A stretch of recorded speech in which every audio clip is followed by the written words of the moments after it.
मैं उस डरावनी रात को कभी नहीं भूल सकता, जिस रात मैंने मेरा सबसे अच्छा दोस्त खो दिया। सूरज सूरज पाटिल नाम था उसका।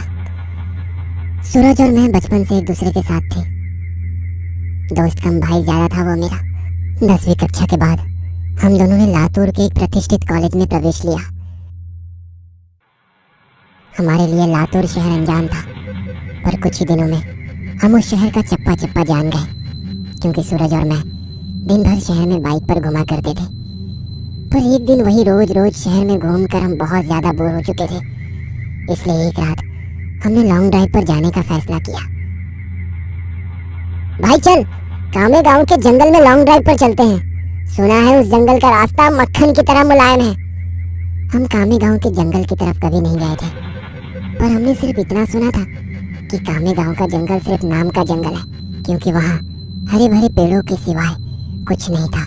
क्योंकि उस जंगल में जो भी जंगली जानवर थे वो शिकार के कारण खत्म हो चुके थे, इसलिए रात में लॉन्ग ड्राइव पर जाने के लिए वो जंगल एकदम सेफ था। और ऊपर से उस रात पूर्णमासी की रात थी, मौसम भी अच्छा था, इसलिए मैं सूरज के साथ कामे गांव जंगल में जाने के लिए राजी हो गया। रात के 11 बजे हम कामे गांव के जंगल में दाखिल हो गए। हमने जैसे सुना था वैसे ही जंगल का रास्ता एकदम मक्खन की तरह मुलायम था। हमारी बाइक हवा से बातें करने लगी थी। वाकई बहुत मजा आ रहा था, पर मुझे इस बात की हैरानी हो रही थी कि हम जंगल के इतने अंदर दाखिल हो चुके थे, पर तब भी हमें रास्ते में एक भी गाड़ी दिखाई ना दी थी। जंगल का पूरा रास्ता सुनसान पड़ा हुआ था। तभी रास्ते में हमें एक पुल दिखाई दिया। सूरज ने उस पुल के बीचों बीच बाइक रोक दी। वो अंग्रेजों द्वारा नदी के ऊपर बनाया गया 100-200 साल पुराना ब्रिज था। पुल के बाजू में एक बड़ा सा बोर्ड लगा हुआ था और उस पर लिखा था सेंट जॉर्ज ब्रिज। हम दोनों पुल पर गए और खड़े हो गए। पुल के नीचे से नदी बह रही थी। पुल से कोमल हवा बह रही थी। पुल के नीचे बहती नदी के पानी में चांद दिखाई दे रहा था। माहौल बहुत खुशगवार था, लेकिन इतने में दूर कहीं जंगल में से एक भेड़िए की रोने की आवाज आई।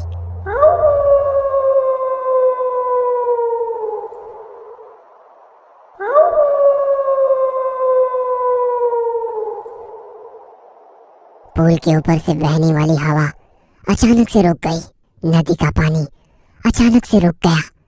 चांद एक काले बादल के पीछे गायब हो गया।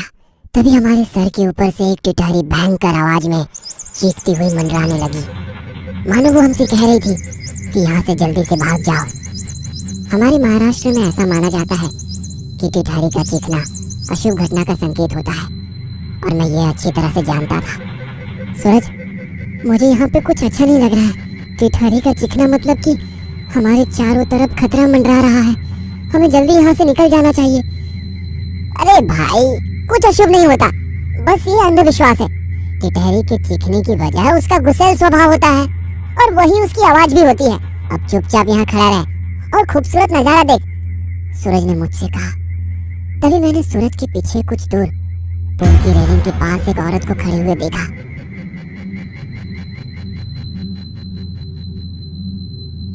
दूर से तो वो दिखने में सुंदर लग रही थी,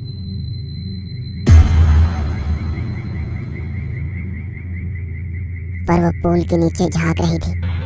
मैं उसकी तरफ देख ही रहा था कि इतने में वो औरत अपनी चप्पलें उतारकर पुल की रेलिंग पर चढ़ गई। सूरज, पीछे देख, वो औरत क्या कर रही है? मैंने सूरज से कहा। सूरज ने पीछे मुड़कर देखा। वो औरत अभी भी पुल की रेलिंग पर खड़े होकर नीचे देख रही थी। भाई, वो खुदकुशी करने की कोशिश कर रही है, सूरज ने मुझसे कहा। खुदकुशी, ये शब्द सुनकर मेरे हाथ पैर डर से कांपने लगे, क्योंकि जब मैं एक बच्चा था तब मेरे दादाजी ने खुद को फांसी लगाकर खुदकुशी कर ली थी, और वो मैं ही था जिसने उन्हें सबसे पहले फांसी पर लटकते हुए देखा था। ओ, नीचे उतरो, कहते हुए सूरज उस औरत को रोकने के लिए उसकी तरफ भागा, लेकिन मैं वहीं खड़ा रहा, क्योंकि मेरी आंखों के सामने फांसी पर लटकते हुए मेरे दादाजी आ रहे थे। उनकी बाहर निकली हुई आंखें और मुंह में से बाहर निकली हुई जीभ और फांसी पे हवा की वजह से झूलती हुई उनकी लाश, वह सब मेरे आंखों के सामने आ रहा था। ओ चाची, नीचे उतरो, सूरज और जोर से चिल्लाया। सूरज की आवाज सुनकर मैं अपने होश में आया। सूरज उस औरत के बहुत ही करीब जा पहुंचा था, पर तभी वो औरत नदी में कूद गई। तब तक मैं दौड़ते हुए सूरज के पास जा पहुंचा। वो औरत हमारी आंखों के सामने नदी में डूब रही थी और चीख रही थी, मतलब बचाओ, मुझे कोई बचाओ। पर हम सिर्फ उसे डूबते हुए देख रहे थे, क्योंकि हम दोनों बहुत ज्यादा डर गए थे। वो औरत डूबते हुए हमारी तरफ देखकर चीखने लगी और मदद के लिए गुहार लगाई। उसकी दर्द भरी चीखें सुनकर मेरे तो रोंगटे खड़े हो गए थे। पर तभी सूरज ने उसका टी शर्ट उतारकर मेरे मुंह पर दे मारा और पुल की रेलिंग पर चढ़ गया। रुक जा सूरज, मैं तुम्हें नदी में कूदने नहीं दूंगा। मैंने उसका हाथ पकड़कर उसे रोका। मुझे छोड़, मैं उस औरत को ऐसे मरने के लिए नहीं छोड़ सकता, उसने मुझसे कहा, और मेरे हाथ से अपना हाथ छुड़ाकर वो भी नदी में कूद गया। सूरज नदी में कूदते ही उसने अपने आसपास देखा, पर उसे वो औरत कहीं भी दिखाई नहीं दे रही थी। उसने सोचा कि वो डूब चुकी होगी, इसलिए उसने गहरी सांसें ली और पानी के अंदर डुबकी लगाई। कुछ देर बाद वो नदी की सतह पर आया। मिली क्या? मैंने चिल्लाकर उसे पूछा। नहीं! सूरज पानी में से चिल्लाकर मुझे बोला, और उसने फिर एक बार गहरी सांस ली और नदी में डुबकी लगाई। देवा सापड़ू तेरे थी भाई। मैंने आंखें बंद करके भगवान से प्रार्थना की, और जब मैंने अपनी आंखें खोली तब मुझे एहसास हुआ कि मेरी दाहिनी ओर कोई है। मैंने झट से दाहिनी ओर देखा और मेरे पैरों तले जमीन खिसक गई, क्योंकि मेरे बगल में ही पुल की रेलिंग पर वही औरत बैठी थी जो कुछ देर पहले नदी में कूद गई थी। वो किसी जंगली जानवर की तरह पुल की रेलिंग पर बैठी हुई थी और नदी में सूरज की तरफ देख रही थी। हाय, कैसी शक्ल है? ये औरत तो अभी अभी नदी में कूद गई थी और मैंने खुद इसे नदी के पानी में डूबते हुए देखा था, तो ये अचानक से वापस इस पुल पर कैसे आ पहुंची? मैं मन ही मन सोच रहा था, पर तभी मेरी आंखें खुली और मैं समझ गया कि ये कोई औरत नहीं बल्कि एक चुड़ैल है, और मैं डर के मारे कांपने लगा। सूरज! मैं डर के मारे जोर से चिल्लाया। तभी उस चुड़ैल ने मेरी तरफ देखा, और जैसे ही उसने मेरी तरफ देखा मैं सिर से पैर तक कांपने लगा। उसका चेहरा काला और आंखें पीली थी, माथे पर बड़ा सा कुमकुम था और नाक में बड़ी सी नथ थी। उसके नुकीले दांत उसके मुंह से बाहर निकले हुए थे और उसके नाखून जंगली जानवर की तरह लंबे और नुकीले थे। क्या हुआ? मुझे ढूंढ रहे हो? उस चुड़ैल ने मुझसे पूछा, और डर के मारे मेरा गस्सा सूख गया। सूरज! हड़ाल! मैं फिर से चिल्लाया और मैंने पुल से नीचे नदी में देखा। सूरज पानी की सतह से हमें घूर रहा था। उसे भी पता चल चुका था कि वह कोई औरत नहीं, एक महिला नहीं बल्कि एक चुड़ैल है। सूरज हमें चौड़ी आंखों से देख रहा था। मैंने सोचा कि यह चुड़ैल अब मुझे इसी पुल पर चीर फाड़ कर मार देगी और फिर मेरे कच्चे मांस को चबा चबा कर खा जाएगी, क्योंकि मैं अकेले ही उसकी पकड़ में आ गया था। और डर के मारे मैंने अपने पेंट में पेशाब कर दी। डरो मत, मैं तुम्हें नहीं, उसे अपने साथ नदी में ले जा रही हूँ।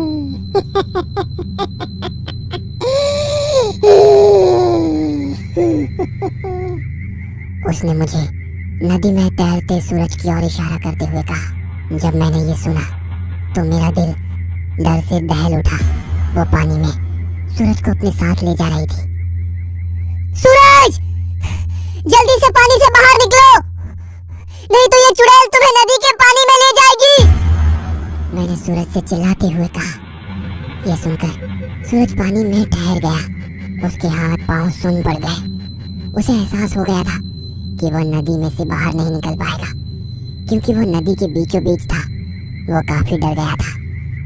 भाई, मुझे बचाओ! सूरज ने मुझसे विनती की। ये सुनकर चुड़ैल मेरी तरफ देखकर मुस्कुराई और उसने पुल से सूरज पर छलांग लगा दी। धीरज! सूरज आखिरी बार चिल्लाया और वो चुड़ैल उसे पानी के अंदर ले गई। कुछ देर तक पानी में से बुलबुले निकलते रहे, पर कुछ देर बाद वो भी बंद हो गए।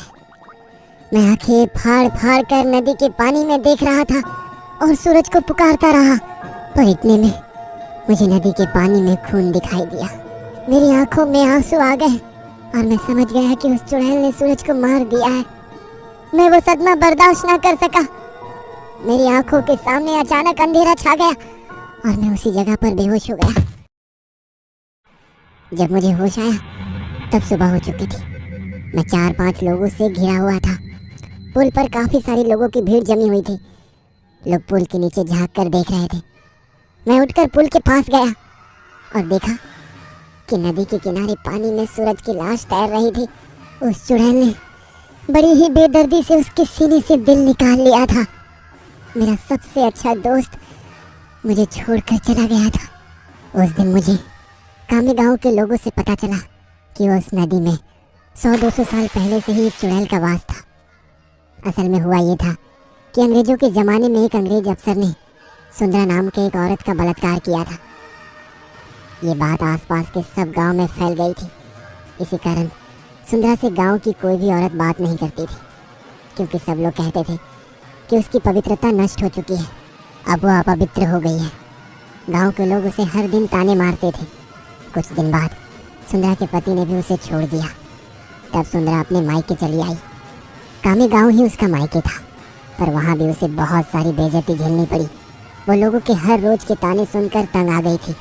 इसी वजह से एक दिन पूर्णमासी की रात सुंदरा ने कामे गांव के सेंट जॉर्ज ब्रिज से नदी में कूद कर खुदकुशी की। मरने के बाद वो चुड़ैल बन गई। हर पूर्णमासी की रात सुंदरा सेंट जॉर्ज ब्रिज पर आती थी और लोगों को इसी तरह कपट से अपना शिकार बनाती थी। जब आसपास के गांव में ये खबर फैल गई कि कामे गांव के सेंट जॉर्ज ब्रिज पर चुड़ैल का वास है, तो लोगों ने रात को सेंट जॉर्ज ब्रिज की तरफ जाना छोड़ दिया। पर जिन लोगों को ये मालूम नहीं था वो सुंदरा का शिकार हो गए। कामे गांव के कुछ बुजुर्ग लोग ये भी कहते हैं कि 100 पुरुषों या लड़कों के दिल खाने के बाद वह चुड़ैल फिर से खूबसूरत जिंदा औरत बनने वाली थी। इसलिए वो सिर्फ पुरुषों और लड़कों को अपना शिकार बनाती थी और उनका दिल कच्चा चबा जाती थी। सूरज के मरने के बाद कामे गांव के सेंट जॉर्ज ब्रिज पर कभी भी वो चुड़ैल दिखाई नहीं दी। इसीलिए कामे गांव के लोग कहते हैं कि मेरा दोस्त सूरज उस चुड़ैल का 100वां और आखिरी शिकार था और उसके बाद वो जिंदा सुंदर स्त्री बन गई और अभी किसी आदमी के साथ वो एक सामान्य जीवन जी रही होगी।